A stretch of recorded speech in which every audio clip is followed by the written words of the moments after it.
기 살리는 말을 듣는다고 기가 살던가 라는 제목으로 하나님 말씀 증거하도록 하겠습니다. 그 현대 교육학의 원리죠. 기 살리는 말 잠깐만 해주라고. 근데 그렇게 애들 교육시키고 그렇게 살았더니 기가 살던가요? 오히려 요즘에 기 살리는 교육시켰던 애들이 더 좌절하고 낙심하고 더 매가리가 없는 거 보지 않습니까? 성경은요 책망을 더 말하고 있습니다. 디모데후서 3장 16절 하나님 말씀의 중요성을 이렇게 얘기하잖아요. 하나님의 그러니까 말씀 모든 성경은 하나님의 감동으로 된 것이다. 네 가지 유익이 있죠. 교훈과 두 번째가 책망. 그다음에 뭐 바르게 함과 의로 교육하기에 유익하다. 그러니까 교훈과 책망이잖아요. 책망. 하나님 말씀의 그 효과 가운데 중요한 게 책망이 있다라는 것입니다. 돌이키는 거죠. 그래서 책망을 잘 받아들이는 마음이 있어야 된다 그런 겁니다. 마귀가 마귀 된 이유가 무엇입니까? 두 가지잖아요. 자기 자리 떠난 것과 책망을 거부하는 것. 원래 마귀의 이름이 힐렐이거든요. 찬양하는 자. 근데 그 자리를 벗어났잖아요. 유다서 1장 6절 보니까 자기 지위를 지키지 아니하고 자기 처소를 떠난 천사들을 이렇게 나오잖아요. 그게 마귀입니다. 자기 자리 떠나는 거 그게 마귀고 자기 자리 떠난 것을 책망을 듣고 돌이켜야 되는데 책망을 거부하는 거 그게 마귀라고요. 그걸 오히려 찬송하고 지지하면 마귀 된다. 그래서 거룩과 부정이 뭡니까? 거룩은 자기 자리 지키는 걸 거룩이라 그러고 그러니까 거룩은 두 가지 뜻이 있죠. 구별됐다 그런 뜻이 있고 자기 자리 지킨다. 그래서 거룩한 백성이 쓰임받는 백성이라니까요. 자기 자리 있으니까 쓰임받죠. 부정은 뭡니까? 자기 자리 떠나니까 또 그걸 지지해요. 그러니까 망한다. 그런 뜻입니다. 그래서 출애굽기 19장 5절 6절에 우리를 향한 하나님의 뜻이 있잖아요. 너희는 내 소유가 되겠다. 세골라 내 보물이다. 트레저다. 제사장나라가 된다. 사명이죠. 우리는 중간에 다리 놓기를 해야 되고 그러기 위해서는 거룩한 백성이 돼야 된다. 마귀가 계속해서 우리에게 자리 떠나게 만든다는 거예요. 그리고 그거를 지지하게 만들고 자리 떠나면 안 되는 거고 그럼 쓰임받는 백성이 되는 거고 혹시 자리를 떠난다 할지라도 책망의 말씀을 듣고 빨리 자리로 돌아가라. 그게 휴부, 그게 회개라는 거예요. 그래서 세 가지 잊지 말아야 됩니다. 항상 하나님의 보물인데 우리에게 두 가지가 있어요. 제사장 나라가 되는 사명이 있고 그러기 위해서는 쓰임받기 위해서는 자리 지켜야 된다. 자리. 그리고 책망을 잘 받아들여야 된다. 이 말씀에 다 녹아져 있다고 생각을 합니다. 그래서 오늘 말씀의 핵심이 뭐냐면 책망의 효과가 크다라는 것입니다. 책망 이전에는 우리는 불순종의 영에 사로잡히게 되고 거역의 영에 사로잡히게 되고 우리는 어둠의 영에 사로잡히게 된다 그런 거죠. 책망 잘 들으라. 그래서 핵심이 23절입니다. 23절 읽겠습니다. 시작. 나의 책망을 듣고 돌이키라. 보라 내가 나의 영을 너희에게 부어주며 내 말을 너희에게 보이리라. 그러니까 하나님 말씀의 효과 가운데 하나가 책망이라고 그랬잖아요. 책망을 잘 들으면 두 가지가 나타나는데 나의 영을 부어준다. 성령 충만해진다 그런 거죠. 그러니까 하나님의 책망을 받지 아니하면 어떤 일이 벌어집니까? 영이 떠난 거죠. 어둠의 영이 지배하는 그런 모습이 된다. 그런 거겠죠. 또 하나가 내 말을 너희에게 보이리라. 이거 좀 풀어줘야 내 말이라는 게 뭐냐면 나바거든요. 나바는 선지자가 하는 말씀을 나바라 그래요. 그러니까 나바. 그러니까 선지자를 뭐라 그랬습니까? 나비. 이게 팔딱팔딱 나는 나비하고 똑같아요. 발음이. 나비. 선지자라고요. 근데 나비라는 말뜻이 뭐라 그랬어요? 말씀이 속에 들어가서 부글부글 끓어오르는 게 선지자라고요. 그러니까 여러분도 선지자의 마음을 가지려고 그러면 하나님 말씀이 들어가서 부글부글 끓어오르는 거라고요. 그래서 이런 마음을 나비의 마음을 표현하는 게 예레미야 20장 9절이죠. 하도 핍박이 심하니까 다시는 말씀 안 전할래. 그의 이름으로 전하지 않을래. 그랬더니 어떤 일이 벌어져요? 나의 마음이 불 붙는 것 같아서 이게 나비의 마음이거든요. 예언자의 마음. 부글부글 끓어올라서 골수에 사무치니 답답하게 견딜 수가 없어서 또 전한다. 그러니까 어찌 보면요. 이렇게 말씀을 증거하는 거는 뭐 전도하라 이렇게 외치는 것도 아니고 하나님 말씀이 제대로 들어가 있으면 이게 부글부글 끓어올라가지고 전하지 않고는 못 견뎌요. 그런 마음이 있다고요. 이게 특별히 설교자들한테 이런 게 있어야 돼요. 저는 목사가 되기 이전에 고등학교 때 그랬는데 고등학교 때 하나님 말씀을 계속 뭐 하루에 200장씩 읽고 막 이러다 보니까 너무 설교를 하고 싶은 거예요. 그래서 우리 자는 아버지 깨워가지고 아버지 이제 설교 들어보세요. 발길지 맞고 2번 맞았어요. 내가 새벽 기도 가야 되는데 잠 깨운다고 사탄아 올라가라 그러고 나 별소리 다 들었어요. 제가 한옥집이었거든요. 그 마당에 장독대 있었는데 그 장독대 올라가서 제가 설교했다니까요. 서오라 회개하라, 장독대야 들으라. 그러면서 한 20분 정도 설교하고 막 그래요. 너무 뜨거워서. 난 그때 몰랐어요. 그게 선지자의 마음이더라고. 나비의 마음. 말씀이 속에서 부글부글 끓어오르는 거예요. 잠이 안 와요. 전하지 않고는 견딜 수가 없다고. 대학교 때도 그랬던 것 같아요. 제가 교사했는데 너무 말씀을 증거하고 싶은데 들을 사람이 없잖아. 그래서 애들 맨날 모아놓고 뭐 그때 천사의 편지라고 해서 뭐 편지 지금 이렇게 칼럼 쓰듯이 맨날 보내고 그랬어요. 그때 우리 같은 교회 장로님이 규장에 있는 여운학 장로님이셨는데 그것도 따가지고 또 뭐 그런 편지 사역도 하고 뭐 그랬잖아요. 이슬비 편지인가 뭐 그런 것도. 또 잘난 척 한번 해볼게요. 그 뿌리가 저예요. 알아요? 그때 그거 해서 같은 교회 장로님이셨는데 뭐 이렇게 같이 하고 그랬다고. 그러고 되게 많이 했다고요. 그게 나비의 마음이에요. 부글부글 끓어오르는 마음. 뭐 지금도 성령께서 그런 마음 주신다고요. 누구에게 이런 마음이 있어요? 책망을 받는 사람에게. 다시 23절 보세요. 나의 책망을 듣고 돌이키라. 슈브. 책망에서 회개가 있다니까요. 그래야 마귀의 길을 안 가죠. 그러면 나의 영을 막 부어준답니다. 성령 충만한 게 책망에 있다니까요. 책망과 성령 충만에는 연관성이 있어요. 근데 아이들에게 기만 살려주겠다고요? 그러니까 성령이 떠나가지고 악령이 지배해야지. 그러니까 맨날 어둠의 영이 지배해야지. 그러니까 맨날 어린애들이 뭐 우울증 걸렸다 그러고 뭐 삐뚤어가 나간다 그러죠. 기 살려주는 말이 살리는 게 아니에요. 책망의 말씀이 우리를 살리는 거죠. 그래야 회개가 되죠. 그래야 성령 충만해지고 그래야 저는 뭐 성경 말씀이 전부 다 책망의 말씀으로 들리던데 제 아버지 그랬잖아요. 아버지한테 뭐 말씀 증거했더니 사탄아 물러가라. 사탄 소리 들었다니까. 그리고 발길질 당하고 그럼에도 불구하고 하나님 말씀이 끌어오르는 마음이 있잖아요. 하나님 말씀이 이렇게 책망으로 들어오는 거 그런 거죠. 첫 시간에 얘기를 했죠. 잠언이라는 말이 한자로 바늘잠에 찌를잠이라고요. 찌른다고 바늘 찌르는 거. 그러니까 바늘로 찔려가지고 정신 차리라 그런 게 잠언이라고요. 그러니까 잠언의 메시지 중에서 가장 중요한 게 뭐겠어요? 잠언의 효과 중에 제일 큰 효과가 책망이라고요. 바늘로 찌르듯이. 그죠? 정신 차리라는 거예요. 돌이키라는 것입니다. 그게 잠언이에요. 깨우는 말씀이에요. 바늘로 찌르듯이 깨우는 말씀. 잠언. 그걸 미리 깨워야 되지. 미리. 그 영어로 하면 proverb. 앞에 미리 프로 버벌이잖아. 버벌. 그 말을 미리 들으라고.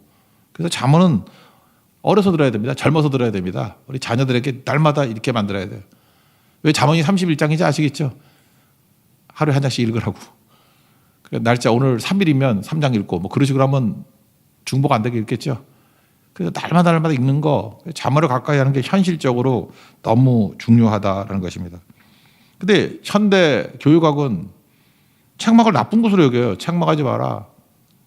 아이들의 길을 살리라. 그래서 뭐 애들 혼내면은 선생님이 찾아가고 막 이러잖아요. 그죠? 뭐 고발하고. 그러니까 그 꼴 되죠. 이게 교육의 기초가 말씀을 떠나니까 다 깨져 버리는 거예요. 아비의 훈계, 아비의 무사르가 있어야 되는지. 어미의 토라. 무사르가 뭐예요? 반복과 훈련인데 반복과 훈련에 뭐가 들어가겠어요?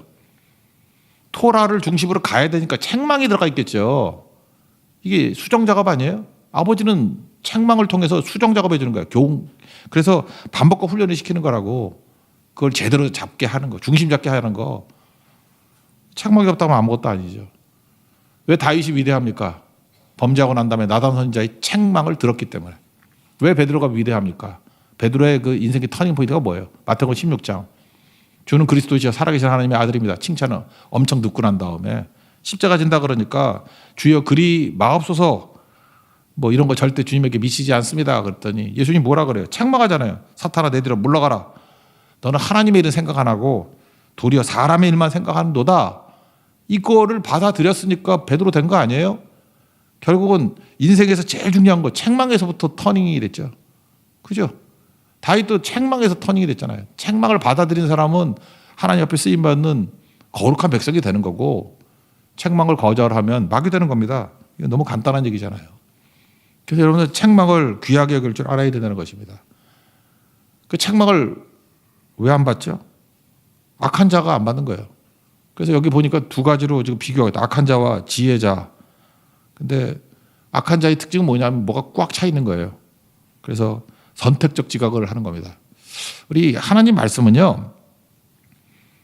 이게 숨어서 듣는 게 아니에요. 이게 거의 공개적인 거거든요. 이게 하나님 말씀이 뭐 이렇게 계시라는 게 뭐예요? 이렇게 베일을 벗기다 하잖아요. 리빌. 이게 드러난 거 아니에요? 그러니까 숨어서 듣는 게 아니고 이미 다 공개된 거라고요. 제가 고등학교 때인가 나왔던 책인데 로버트 풀검이 있었던 책, 여러분 뭐 연세 드시면 아실 거예요. 내가 알아야 할 모든 것은 유치원에서 배웠다. 책, 얇은 책인데 내용 되게 간단해요. 읽다가 싱거워서 못 읽겠어. 그러니까 어떻게 살아야 되냐. 가진 것을 이웃과 나누라. 친구 때리지 마라. 뭐 남의 거 손대지 마라. 남에게 뭐 상처 줬으면 미안하라고 말해라. 그다음에 뭐 밥 먹기 전에 손 씻어라. 이걸 돈 주고 책을 산다는 게 좀 그렇죠. 그 중에 마지막 기억을 하는 게 뭐냐. 길 건널 때 차 조심해라. 근데 이 책 나왔을 때 제가 지금도 기억나요. 제가 아는 분이 있었는데 3개국 유학을 했어요. 그러니까 나이도 어린 분이었는데 내가 볼 때 뭐 30대 초반쯤 됐는데 3개국 유학을 했어. 그래서 학위가 2개고 박사학위가 2개고 뭐 하여튼 말도 안 되는 일이 벌어진 뭐 그런 분이 있었다고요. 제가 그 반포에 있을 때. 그래서 거기서도 유명했어요. 야, 저렇게 그 당시에 30대 박사가 별로 없었거든. 30대 한 35쯤 됐는데 박사학위 2개에 하여튼 학위가 3개였어요. 3개국에서 공부를 하고 온. 그래서 우리 기대하고 그랬죠. 귀국 2주 만에 교통사고로 죽었어요. 그래서 기억이 나는 거예요. 저는 그래서 로버트 풀검의 이 책 읽을 때마다 마지막 길 건널 때 차 조심해라. 이분은 유치원 수준의 교육이 더 중요했던 거죠. 무단횡단하다 죽었거든. 그러니까 학기보다 중요한 게 그런 거죠. 지혜는 멀리 있는 게 아니고 높고 깊은 것이 아니라 아주 가깝고 쉬운 것이다. 그래서 이거 하도 안 듣기 때문에 길거리에서 외치고 광장에서 외치고 시끄러운 골목에서 외치고 있다. 그러니까 이거 하나님 말씀인데 하나님 말씀 너무 멀리 있다고 생각하지 말고 그냥 기초적인 거 아는 거 실천하는 게 중요하다는 거예요. 그냥 믿고 실천하는 거. 하나님 말씀 붙들고. 이거 뭐 너무 단순한 말씀이지 한번 읽어봅시다. 20절부터 22절까지입니다. 시작. 지혜가 길거리에서 부르며 광장에서 소리를 높이며 시끄러운 길목에서 소리를 지르며 성문 어귀와 성중에서 그 소리를 바라며 이르되 너희 어리석은 자들은 어리석음을 좋아하며 거만한 자들은 거만을 기뻐하며 미련한 자들은 지식을 미워하니 어느 때까지 하겠느냐. 그러니까 자기 세계 가짜 속에 산다는 거죠. 이유가 뭐예요? 자아로 가득 차 있으니까. 자아로. 뭐 어떤 목사님이 얘기했던 것 같은데 잊어버렸어요. 누군지. 뭐 이렇게 조언 받으러 왔대요. 굉장히 그 뭐 존경받는 목사님이었던 것 같은데 옛날에 좀 알려졌던 목사님. 봤더니 되게 그 조언을 들으러 온 사람이 좀 자아가 가득한 사람이 있지 않습니까? 그러니까 누가 들어보면 답답해 죽겠는 거예요. 뭐 조언을 들으러 왔다 그러는데 자기 생각으로 가득 차 있는 거예요. 그래서 이분이 좀 연세 드시고 하니까 차 한잔 마시자. 그러면서 차를 이렇게 갖다 대니까 잔을 갖다 대니까 차를 계속 부었대요. 막 넘치게, 막 흘러 넘치게. 그랬더니 그 조언 받으러 온 분이 이게 차가 넘칩니다, 넘칩니다. 그때 목사님이 그걸 가지고 이제 메시지 하나 던진 거예요. 이게 당신의 마음 같습니다. 꽉 차 있으니까 뭘 말해도 안 들어갑니다. 어떤 말씀도 안 들어갑니다. 지금 성도님에게 필요한 것은 듣는 게 아니라 비우는 것입니다. 꽉 차 있으니까 들어갈 게 없다고. 맞는 얘기죠. 우리가 하나님 말씀이 안 들리고 책망이 안 들리는 이유가 뭐냐면은 꽉 찬 마음 때문에 그렇습니다. 복잡한 마음 때문에. 그래서 이게 말씀을 들을 때도 말씀이 잘 안 들어와요. 이거 보면 이미 꽉 차 있거든요. 그리고 자기에게 맞는 얘기만 선택적 지각을 하는 거죠. 듣는다고 다 듣는 게 아니잖아요. 너희가 듣기는 들어도 깨닫지 못하며 보기는 보아도 알지 못하는도다. 이유가 뭐죠? 꽉 차 있기 때문에. 그래서 비우는 것부터 해야 되는 거죠. 비우는 게 뭡니까? 다 죽이는 거죠. 갈라디아 2장 20절. NIBC. 내가 그리스도와 함께 십자가 못 박혔나니 이제 내가 사는 것이 아니야. 내 안에 그리스도께서 사신 것이라. Not I but Christ lives in me. 그거죠. 그때부터 들리기 시작한다는 것입니다. 그래서 지혜가 뭐냐 하면은 첫 번째는 날 죽이는 거예요. 내가 지금 선택적 지각을 하고 있다는 건 뭐냐 하면 책망이 안 들어온다는 얘기는 뭐냐 하면 꽉 차 있다는 거죠. 어제도 말씀을 드린 거 있지만 광야가 주는 능력이 뭐예요? 내 생각대로 사는 사람에게 다 깨트려가지고 말씀대로 살게 만드는 거라고요. 내 삶을 깨트립니다. 그러면 하나님이 주신 모든 건 다 좋은 거잖아요. 그러니까 고난도 좋은 거라고 느끼는 거죠. 하나님 지금 내게 딱 맞는 거 주시는 거라니까요. 내게 맞는 십자가도 주시고 내게 맞는 어떤 멍에도 내게 만드시는 거라고. 하나님이 내게 주신 거 제일 좋은 거죠. 뭐 더 좋은 거 아니거든요. 그러고 살면은 들리기 시작합니다. 그러면 그 사람을 통해서 일하기 시작한다는 거예요. 그래서 시간이 지나면서 제일 깨닫게 되는 게 뭐냐면 내가 나를 믿을 수 없기 때문에 내가 틀린 거잖아요. 거의. 하나님 말씀으로 가다가 거의 틀리잖아요. 그러면 교훈이 필요한 게 아니라 저는 그렇던데 책망이 필요하던데요.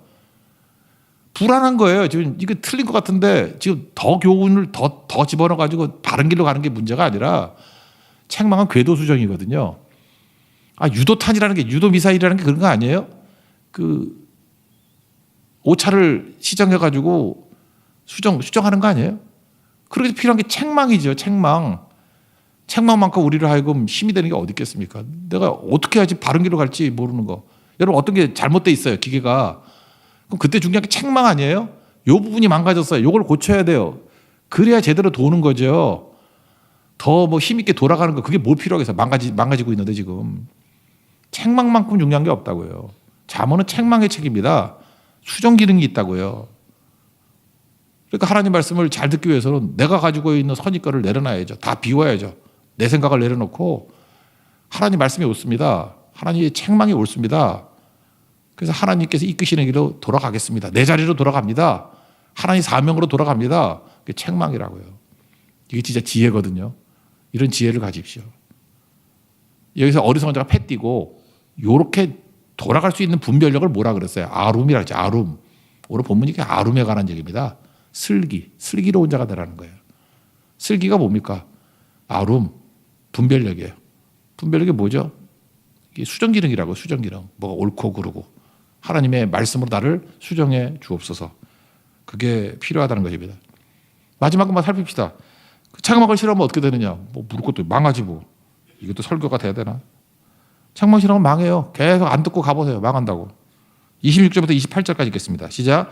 너희가 재앙을 만날 때 내가 웃을 것이며 너희에게 두려움이 임할 때 내가 비웃으리라. 너희의 두려움이 광풍같이 임하겠고 너희의 재앙이 폭풍같이 이르겠고 너희에게 근심과 슬픔이 임하리니 그때 너희가 나를 부르리라. 그래도 내가 대답하지 아니하겠고 부지런히 나를 찾으리라. 그래도 나를 만나지 못하리라. 여기 광풍 같고 폭풍 같고 이게 무슨 뜻이죠? 그냥 예측 불허로 온다는 거예요. 하나님 앞에서 이게 책망으로 수정이 안 되면은 인생이 예측 불허예요. 맨날 불안한 거지. 뭐가 벌어질지 몰라요. 말씀은 말씀대로 가잖아요, 우리. 그래서 안정적으로 가는데 이렇게 책망실하고 자기 고집대로 살면은 예측 불허예요. 광풍같이 폭풍같이. 뭐 좋은 게 오는 게 아니에요. 두려움이 막 광풍같이 오고 근심과 슬픔이 폭풍같이 오고. 그러니까 잘 보세요. 기살리겠다고 말 들었던 사람 뭐 네가 오라 너같이 그냥 쭉 가. 그러면 늘 두렵고 늘 근심과 슬픔이 있고 늘 망하고. 여러분 삶에서 이미 증명되지 않았어요? 그럼에도 불구하고 기살리는 소리만 듣겠대. 내가 듣고 싶은 소리만 듣겠대. 선택적 지각을 하겠대요. 책망입니다. 책망만큼 중요한 게 없어요. 제가 요즘에 책망 잘 안 하는데 젊은 사람일수록 해요. 그리고 어떤 사람이 이렇게 소화를 하더라고. 제가 지난 그 리더 모임 같은 때도 우리 이동광 전사님한테 책망을 한번 했죠. 그래서 내가 반응을 봤어. 이 친구가 이제 삐쳐가지고 뭐 인사도 안 하고 혼자 밥 먹으면서 다리 떨고 있나 봤더니 태도가 괜찮더라고. 그래서 내가 계속해서 조언을 해주려고 그래요. 내가 그거 보고 태도가 안 좋았으면 됐다. 그렇게 살다 죽어라. 그러려고 그랬는데 되게 중요한 거죠. 왜 중요한 거냐 하면은 정말 지혜 없는 자들에게 책망하지 말라고 나와요. 뒷부분에 보면은. 여러분들 지금부터 중요한 게 뭐냐면 뭐 책망을 받아들이고 안 받아들이고 책망을 들을 수 있는 그 자세를 주세요. 아니면 망해요. 책망은 말씀이라니까요. 하나님의 말씀, 모든 성경은 하나님의 감동으로 된 것이고 하나님의 감동으로 된 책이라고요. 근데 교훈과 책망과 두 번째잖아요. 바르게 함과 의로 교육하기 유익하다고. 하나님 말씀에 정방향으로 하는 교훈만 있는 게 아니라 궤도 수정에 책망이 있다니까요. 그 책망의 책이 뭐냐? 그게 잠언이라고요. 잠언을 읽으면서 계속 궤도 수정을 해야 돼요. 궤도 수정을. 그걸 뭐라 그러죠? 회개라고 그런다고. 그게 너무 중요한 거죠. 한동안 제가 볼 때 90년대 2000년대 초 그 리더십 책을 제가 많이 읽었잖아요. 근데 그때는 눈의 리더십에 관한 책들이 많이 나온 것 같아요. 저도 뭐 책도 쓰고 그런 거에 대한 뭐 글도 쓰고 했었는데 뭐 이런 거 있죠. 하나님의 말씀을 읽으면 눈이 바뀌는 거라고. 그래서 더블 포커스에서 싱글 포커스가 되는 거라고. 눈이 성하면, 눈이 뭐 나쁘면 뭐 그런 거 설명을 했어요. 눈의 리더십으로. 그때는 그런 내용들을 많이 다뤘기 때문에. 또 하나 하나님의 성령이 임하게 되면 눈이 열린다고. 눈이 열리는 싸움이라고. 그래서 깊이를 따지는 게 인사이트고 통찰력이고, 그다음에 거리를 따지는 게 foresight, 선견지명이다. 그래서 눈의 리더십에 관해서 정말 한 20년 넘게 한국 교회가 눈의 리더십에 대해 굉장히 많이 강조했다고. 눈이 열리는 거라고, 보는 거라고. 제가 요즘엔 좀 반성이 되고 성경을 보니까 눈의 리더십 이전에 귀의 리더십이 중요한 거라고. 지혜는 눈이 아닌 것 같아요. 우리 한국교회가 너무 요즘에 눈으로 현란해지는 것 같아요. 뭐 영상 띄우고 뭐 이렇게 보기만 하고. 여러분 요즘에 유튜브 시대 아니에요? 맨날 보는 거 아니에요? 근데 보면은 약해져요, 사람이. 들을 때 강해지는 거야. 귀의 리더십. 솔로몬이 하나님 앞에서 지혜 달라 그럴 때 지혜와 동의어가 뭐였죠? 열왕기상 3장 9절 보니까 이 많은 백성을 재판할 수 있사오리까. 나 재판 잘 못해요. 지혜를 달라를 뭐로 설명해요? 듣는 마음을 종에게 주사. Listening heart. 듣는 마음. 귀라고요. 지혜는 귀에서 나오는 겁니다. 들을 줄 아는 거. 그리고 믿음은 들음에서 나며 들음은 그리스도의 말씀을 말미암느니라. 들음이라고. 우리 교회가 다시 힘을 얻기 위해서는요, 들음 쪽으로 가야 됩니다. 듣는 거. 들릴 때 능력. 들릴 때 아멘 하면요, 아까 13절에 나왔죠. 24절에 나오잖아요. 성령이 임하고요. 들을 때 아멘 하면 선지자의 마음이 됩니다. 말씀이 부글부글 끓어올라요. 여러분, 책망의 말씀을 들을 때 아멘 하십시오. 그럼 성령 충만해집니다. 정말로 세상의 시각이 아니라 하늘의 능력으로 살아가요. 그리고 냉랭하죠.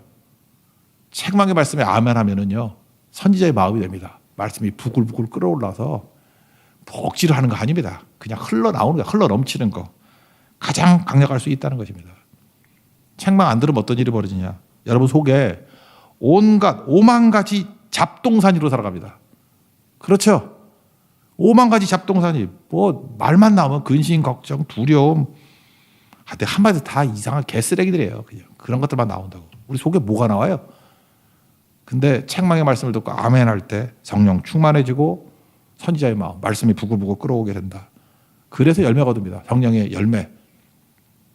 사랑과 희락과 화평과 오래 참음과 자비와 양선과 충성과 온유와 절제. 이런 게 나와요. 하나님 앞에서 책망에 아멘하는 믿음의 신실한 종 되기를 바랍니다. 그래서 마지막 보니까 어리석은 자, 패띠죠, 패띠. 퇴보라는 건 고집이거든요. 고집 부리다가 퇴보하고. 안일, 그건 뭐예요? 편한 것만 쫓고 자기가 선택될 지가 좋은 것만 찾고 그럼 멸망돼요. 그렇지만 하나님 말씀을 듣는 자, 책망을 듣는 자는 평안하다. 그리고 두려움 없는 안전에 거하게 될 것이다.